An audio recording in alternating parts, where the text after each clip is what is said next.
I am the Tofu Golem. Please enjoy the video. You begin by opening Security or Lock Screen Settings and selecting Change Lock Type.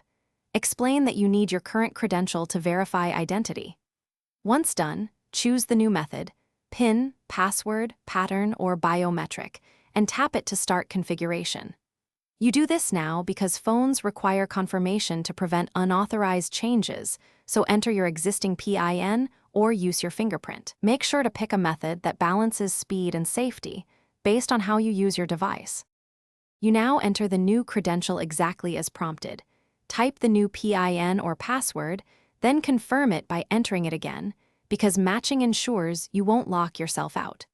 For pattern locks, you'll draw and redraw until the device registers consistent strokes, and for biometrics, you'll place your finger or face at varying angles so the sensor learns. Once done, review any timeout or auto lock settings so your new lock engages at a time that matches your security needs. You finish by testing the new lock. Lock the screen and unlock it multiple times to confirm reliability. Once done, enable a backup unlock option like a recovery PIN or fingerprint, and make sure your recovery email or account is current in case you forget.